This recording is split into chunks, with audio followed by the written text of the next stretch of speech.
지난주 본문의 내용처럼 하나님께서 이스라엘 백성에게 이른 비와 늦은 비로 풍년의 축복을 주신 후 이스라엘 적국을 이스라엘로부터 멀리 쫓아내신 이후, 그리고 더 이상 이스라엘 백성이 수치를 당하지 않게 하신 후에, 다시 말하면 하나님의 하나님 되심을 이스라엘 백성들에게 보여주신 이후에 오늘의 본문에서 하나님께서는 하나님의 영을 모든 이들에게 부어주실 것을 요엘 선지자를 통하여 약속하시고 계십니다.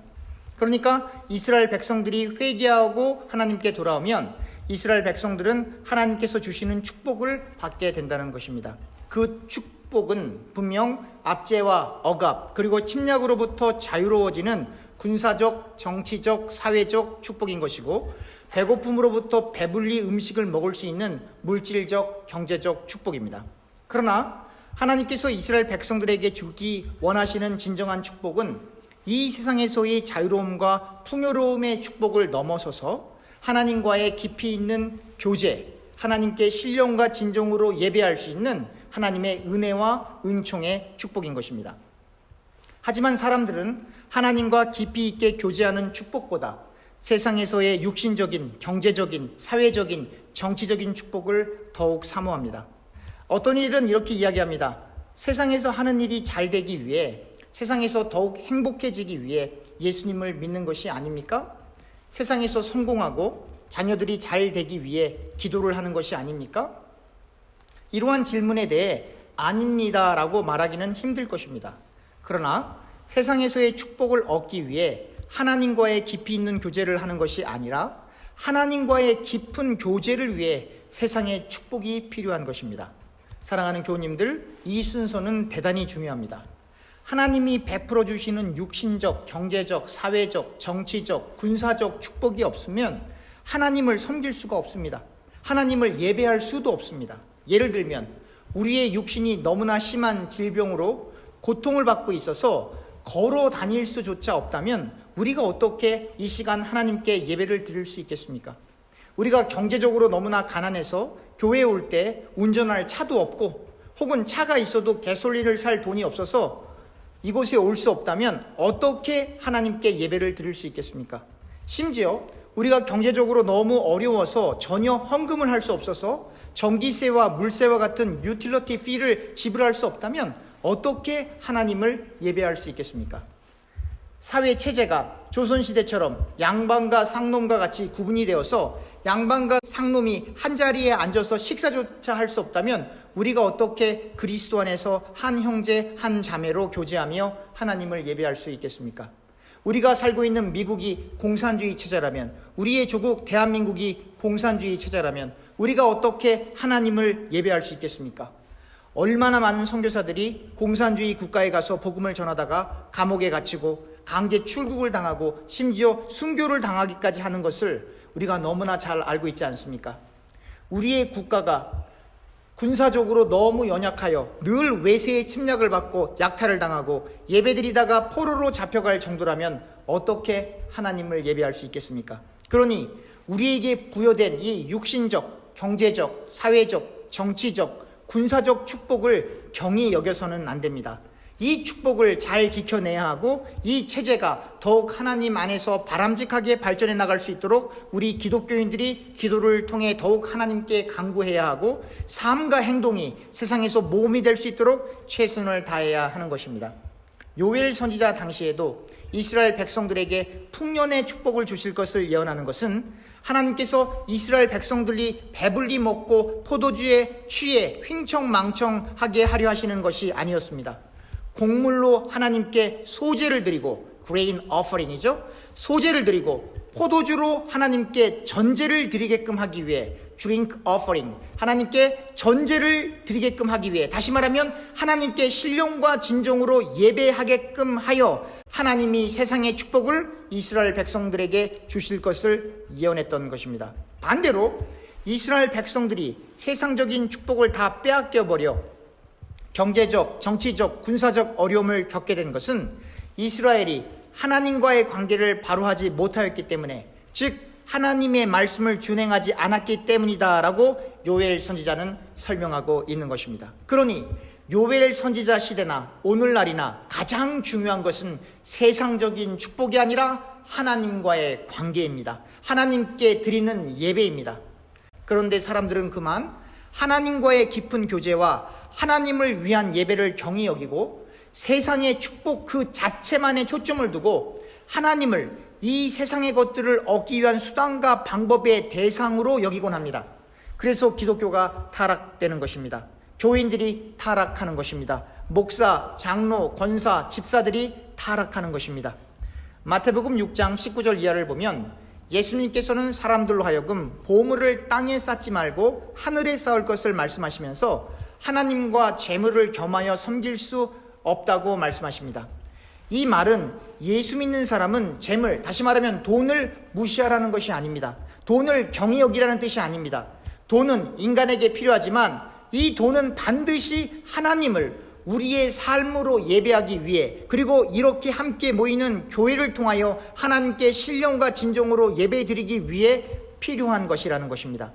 하나님을 예배하기 위해서는, 하나님과 깊이 있는 교제를 하기 위해서는 반드시 우리에게 물질, 재물 혹은 돈이 필요한데, 하나님 대신에 그 돈이, 그 물질이, 그 재물이 우리의 주인이 되어 하나님께 인색하고 하나님을 통하여 오직 그 재물만을 얻기 위해 예배 행위를 한다면 그것은 잘못된 것이라고 예수님께서 질책하시는 것입니다. 사랑하는 교우님들, 재물은, 물질은, 돈은 우리가 예수님의 이름으로 다스리고 정복해야 할 대상이고, 그 재물을 이용하고 도구 삼아 우리의 전능하신 하나님 아버지 한 분만을 우리의 주인으로 삼고 하나님께 신령과 진정으로 예배하는 일에 정진해야 할 것입니다.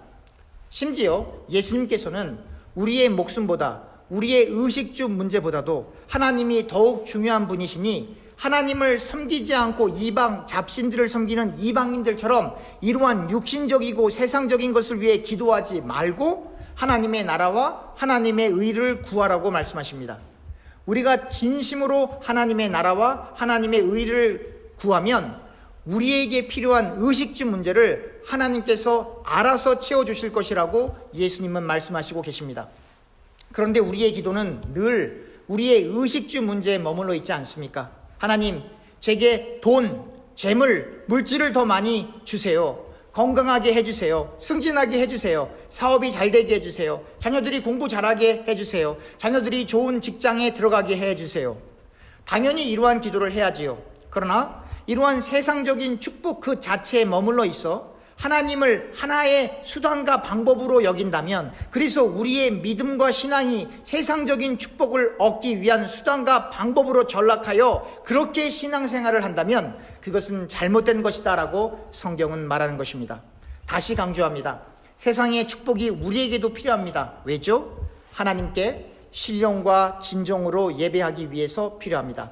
하나님과 깊이 있는 교제를 위해서 필요한 것입니다. 하나님의 나라와 하나님의 의를 위해 이러한 축복이 우리에게 필요한 것입니다. 그런데 우리가 주의할 것이 있습니다. 이 세상적인 축복이 우리에게 반드시 필요하지만 우리가 구해야 할 것은, 우리가 간구해야 할 것은 세상의 것들이 아니라 하나님의 나라와 하나님의 의라는 것입니다. 사랑하는 교우님들, 제가 감히 묻겠습니다.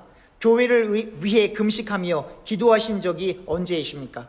저와 같은 목사와 장로님들을 위해 간절히 기도하고 계십니까? 이 나라 이 민족을 위해 간절히 기도하고 계십니까?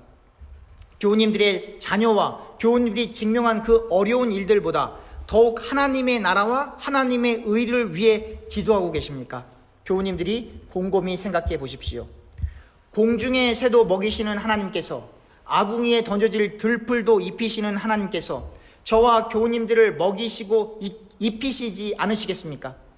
아무런 걱정하지 마시고 그냥 예수님의 말씀을 따라 우리 자신보다 늘 예수님을 우선순위로 생각하고, 우리의 생각보다 늘 예수님의 말씀으로 우리의 생각을 바꾸고, 우리의 소경과 경험보다 늘 예수님의 말씀대로 한번 살아보려고 결심하며 그렇게 살아보는 것이 필요한 것입니다. 하나님이 부어주시는 분명한 축복이 있을 것입니다. 하나님께서는 우리가 우리의 필요를 구하기 이전에 우리의 필요를 전부 알고 계십니다. 그러니 우리가 우리에게 당장 필요한 것을 구하기 전에 예수님의 말씀에 따라 어렵지만 그래도 하나님의 나라와 하나님의 의를 간절히 구해봅시다. 목사님, 저는 하나님의 나라와 하나님의 의를 위해 무엇을 기도해야 할지 모르겠어요 하시는 분들도 계실 것입니다. 괜찮습니다. 하나님께 그렇게 기도하세요. 하나님, 저는 하나님의 나라와 하나님의 의를 예수님의 말씀대로 구해야 하는데 그것이 구체적으로 무엇인지 잘 모르겠습니다. 세상의 축복을 넘어서서 하나님이 궁극적으로 주시려는 하나님의 신령한 축복을 사모할 때 하나님의 영이 임하여 요엘 선지자가 오늘의 본문에서 예언하고 있는 것처럼 우리들의 아들들과 딸들은 예언을 하게 될 것이고 어르신들이 꿈을 꿀 것이며 젊은이들이 환상을 볼 것입니다. 하나님의 종들에 임하는 예언, 꿈, 환상은 사람이 인위적으로 소유할 수 있는 것이 아니라 하나님께로부터 주어지고 하나님 안에서 성취되는 것입니다. 하나님의 거룩한 예언, 꿈, 환상 혹은 이상은 예수님을 통하여 이미 완전히 이루어졌고 예수님의 영이 내주하시는 성령 하나님이 내주하시는 우리를 통하여 하나님의 거룩한 예언, 꿈, 이상이 지속적으로 성취되어질 것입니다.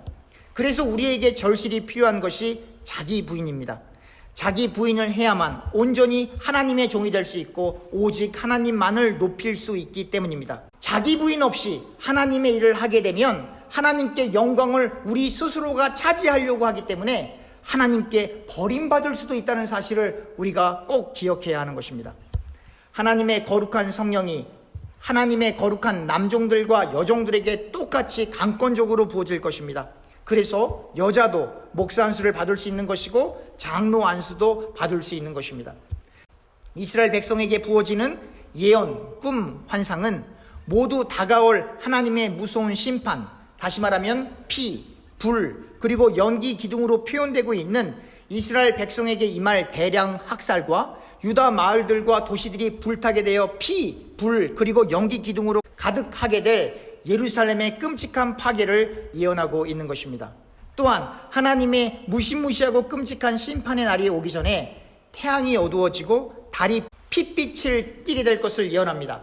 그런데 이러한 요엘 선지자의 예언은 단순히 인간 세상의 역사적 정황을 넘어서서 하나님의 궁극적인 심판에까지 이어지고 있습니다. 요한계시록 6장 12절 이하를 보면 내가 보니 여섯째 인을 떼실 때 큰 지진이 나며 해가 검은 털로 짠 상복같이 검어지고 달은 온통 피같이 되며 하늘의 별들이 무화과 나무가 대풍에 흔들려 설익은 열매가 떨어지는 것 같이 땅에 떨어지며 하늘은 두루마리가 말리는 것 같이 떠나가고 각 산과 섬이 제자리에서 옮겨지매 땅의 임금들과 왕족들과 장군들과 부자들과 강한 자들과 모든 종과 자유인이 굴과 산들의 바위 틈에 숨어 산들과 바위에게 말하되 우리 위에 떨어져 보좌에 앉으신 이의 얼굴에서와 그 어린 양의 진노에서 우리를 가리라. 그들의 진노의 큰 날이 이르렀으니 누가 능히 서리요 하더라. 거대한 지진이 일어나고 태양이 어두워지고 달이 온통 피처럼 되고 하늘의 별들이 떨어지고 하늘이 두루마리가 말리는 것처럼 말리고 산들과 섬들이 움직이는 대지각병동이 임할 것이라는 것입니다. 그날에 땅의 임금들, 통치자들, 장군들, 부유한 사람들, 힘있는 사람들, 그리고 모든 종들과 자유인이나 할 것 없이 동굴이나 산의 바위 사이에 숨을 것입니다. 인간의 힘으로는 그 누구도 이 재앙을 피할 수 없다고 요한계시록은 설명하고 있는 것입니다. 그러나 요엘 선지자는 선포합니다. 그 재앙의 날에도, 그 심판의 날에도 여호와의 이름을 부르는 자는 구원을 받게 된다는 것입니다.